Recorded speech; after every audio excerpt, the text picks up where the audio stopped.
my buddy Don is the one getting tattooed, and I met him in high school. He is like a huge Glenn Danzig fan, and he's the one that introduced me to this music.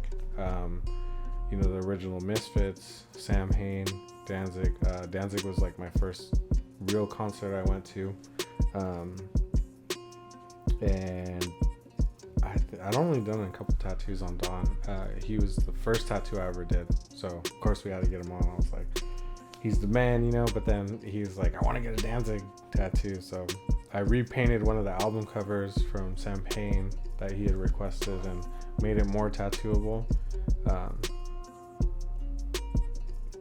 But like his persona from wrestling, like we used to do backyard wrestling, and his persona was Danzig because he was such a big Danzig fan, and then mine was Tenacious because I was like big Tenacious D fan.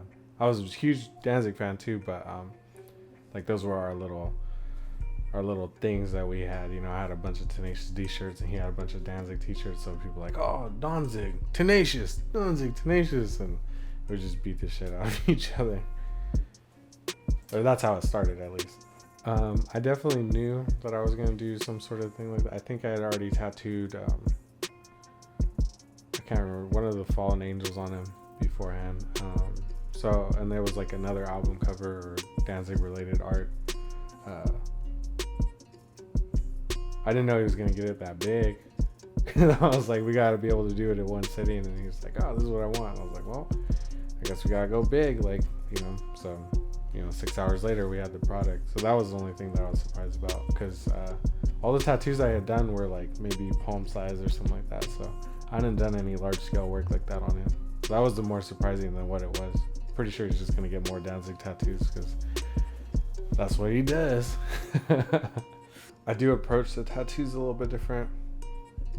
I think X, like his lifestyle, is a little different than Don's. We're all from the same area, but the style of the drawings it varies. The other one has a lot of color. The dude has big embroidery. It's a little bit flashier, and then Don's is more dark and it's like a little grimy and there's like smoke going through. So I think without knowing it, I kind of adjust to the person that I'm tattooing. I have been criticized before that it looks like a bunch of people, like my page is like on Instagram or wherever, it looks like a bunch of different tattooers are doing all these tattoos, and it's like, nah, it's just me. But I don't know if I adapt to each person because that's what I choose to do, or it's because that's what I was taught to do. Because when I first started, my mentor Eric was just not gonna let me be a one-trick pony, so I touched every style, and I'm just so competitive, like I wanted to get good at all of them. So it was like, if I'm gonna touch this style, like I'm gonna see who's doing the best, and I'm gonna try to get to that point. And if I don't get there, I'm gonna get pretty close, maybe, or that's what I think while I'm going at it, but I don't know. Like I probably won't even get close, but like especially then, or when I first started, I was always like, I could do it. So yeah, I think I adapt to each person. Like I try to get a feel for their style, and like I'll take a look at their clothes and super do what you're not supposed to do and judge them. But I'm judging the fuck out of my clients. I'm like, oh, you definitely don't want a bunch of black in your tattoo.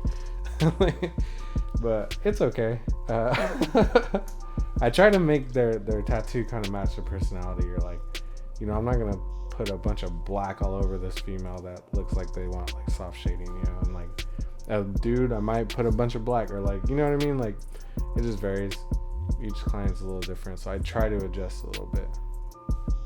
With someone like Don, yeah, like as soon as we talk, we're in the ring. Like he's on the East Coast right now, so I haven't seen him in a little while because he's in the military, but talking about wrestling, like I get amped up. I'm like, man, I could do it, I want to do it. But I even recently signed up for wrestling school, and then I went to a couple classes, and it was kind of an hour away, and I had to, I'm old now, I'm 30 years old, so I'm like, okay, like what's the risk reward ratio? And like in that type of industry, like you can't be thinking like that. Like it's either you're gonna break your neck and die in that ring, or you're not. So I feel like I get in there, but if I'm not willing to do that, like, it might be, I might be gone. But it's all good, But I loved it, like doing the wrestling stuff was awesome. Putting on shows, like having people cheer for you, that was super dope.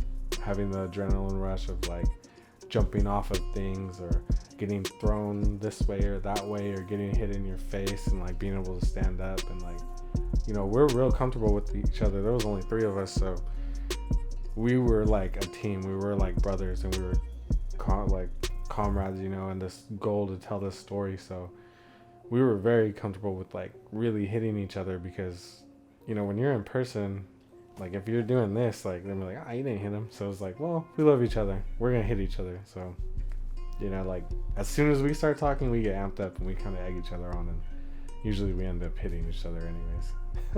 Luckily, I was tattooing him, so he didn't get any chest slaps or nothing like that.